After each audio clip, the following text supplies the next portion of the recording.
ரூபாய் குறியீட்டில் பயன்படுத்தப்பட்ட தேவனகிரி எழுத்தை மறுத்து ரூ என்ற தமிழ் எழுத்தை பயன்படுத்துவதாக தமிழக முதலமைச்சர் மு.க.ஸ்டாலின் மார்ச் 13 அறிவித்திருந்தார். 1975ஆம் ஆண்டு இதே மார்ச் 13ஆம் தேதி முதல்வர் ஸ்டாலினின் தந்தையான மறைந்த முதல்வர் கருணாநிதி தமிழ்நாட்டுக்கான தனி கொடியை மாநில காவல்துறை தலைமை அலுவலகத்தில் ஏற்றி இந்தியாவையே திரும்பி பார்க்க வைத்தார் என்கிறார் திராவிட விடுதலை கழக பொதுச் செயலாளர் விடுதலை ராஜேந்திரன்.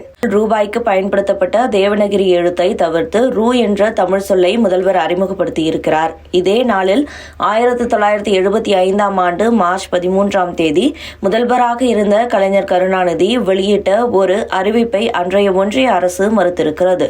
தேசிய கொடிக்கு பதிலாக தமிழ்நாட்டிற்கு தனிக்கொடி வேண்டும் என்று முதல்வர் கலைஞர் திட்டமிட்டார். மாநில காவல்துறை தலைமை அலுவலகத்தில் தேசிய கொடிக்கு பதிலாக மாநில அரசின் சின்னம் பொறிக்கப்பட்ட கொடி ஏற்றப்பட்டது. அன்றைய காங்கிரஸ் ஆட்சி இதை ஏற்க முடியாது, மாநிலங்கள் தனிக்கொடியை பயன்படுத்தக்கூடாது என்று உள்துறை அமைச்சகம் வழியாக எதிர்ப்பை தெரிவித்தது. இதே நாளில்தான் மாநில உரிமைகளுக்காக திராவிட இயக்கம் தொடர்ந்து குரல் கொடுக்கிறது. இப்போது தமிழக முதல்வர் மு.க.ஸ்டாலின் மாநில உரிமை போராட்டத்தை முன்னெடுத்து இந்தியாவையே கவனிக்க வைக்கிறார். திராவிட இயக்கத்தின் இந்த உரிமை போராட்டம் வழி வழியாக தொடர்ந்து கொண்டே இருக்கிறது. இவ்வாறு விடுதலை ராஜேந்திரன் தெரிவித்திருக்கிறார். முன்னதாக தமிழ்நாடு அரசின் இந்த ரூபாய் குறியீடு மாற்றத்திற்கு மத்திய நிதி அமைச்சர் நிர்மலா சீதாராமன் கடும் கண்டனம் தெரிவித்தார்.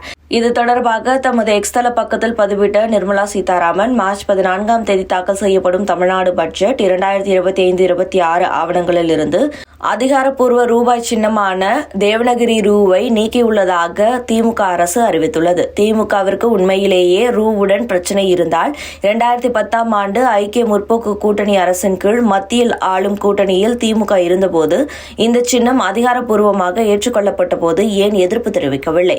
இந்த சின்னத்தை முன்னாள் திமுக எம்எல்ஏ ஏன் தர்மலிங்கத்தின் மகன் உதயகுமார் வடிவமைத்தார். இப்போது அதை அகற்றுவதன் மூலம் திமுக ஒரு தேசிய சின்னத்தை நிராகரிப்பது மட்டுமல்லாமல் ஒரு தமிழக இளைஞரின் படைப்பையும் முற்றிலும் புறக்கணிக்கிறது. மேலும் ரூபாய் என்ற வார்த்தை வெள்ளியால் செய்யப்பட்ட அல்லது வேலைப்பாடு நிறைந்த வெள்ளி நாணயம் என்று பொருள்படும் ருப்பியா என்ற சமஸ்கிருத வார்த்தையில் தொடர்பு கொண்டுள்ளது. இந்த சொல் பல நூற்றாண்டுகளாக தமிழ் வர்த்தகம் மற்றும் இலக்கியங்களில் கையாளப்பட்டுள்ளது.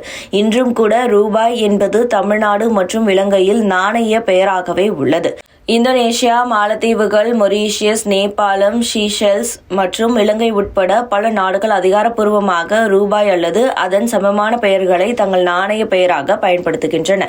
ரூபாய் என்ற சொல் சமஸ்கிருதத்தில் தோன்றியதால் தெற்காசியாவிலும் தென்கிழக்கு ஆசியா முழுவதிலும் பகிரப்பட்ட கலாச்சார பொருளாதார மரபாகும் என்பது தெளிவாகிறது. ரூபாய் சின்னம் தேவனகிரி ரூ என்பது சர்வதேச அளவில் நன்கு அங்கீகரிக்கப்பட்டுள்ளது. உலகளாவிய நிதி பரிவர்த்தனைகளில் இந்தியாவின் அடையாளமாக செயல்படுகிறது. யுபிஐயை பயன்படுத்தி எல்லை தாண்டிய பண பரிமாற்றங்களுக்கு இந்தியா அழுத்தம் கொடுக்கும் நேரத்தில் நாம் நம் தேசிய சின்னத்தை குறை மதிப்பிற்கு உட்படுத்த வேண்டுமா? தேர்ந்தெடுக்கப்பட்ட மக்கள் பிரதிநிதிகளும் அதிகாரிகளும் தேசத்தின் இறையாண்மையையும் ஒருமைப்பாட்டையும் பாதுகாக்கும் விதமாக அரசியல் அமைப்பின் கீழ் உறுதிமொழி எடுக்கிறார்கள். மாநில பட்ஜெட் ஆவணங்களில் ரூ போன்ற தேசிய சின்னத்தை நீக்குவது அந்த உறுதிமொழிக்கு எதிரானதாகும். மேலும் இது தேசிய ஒற்றுமை குறித்து உறுதிப்பாடை பலவீனப்படுத்துகிறது. இது வெறும் குறியீட்டுவாதம் மட்டுமல்ல. இது இந்திய ஒற்றுமையை பலவீனப்படுத்தி பிராந்திய பெருமை என்ற போர்வையில் பிரிவினைவாத உணர்வை பரப்பும் ஆபத்தான மனநிலையை குறைக்கிறது. முற்றிலும் தவிர்க்க வேண்டிய மொழி மற்றும் பிராந்திய பேரினவாதத்திற்கு உதாரணமாகவும் இது உள்ளது என்று தெரிவித்திருந்தது குறிப்பிடத்தக்கது.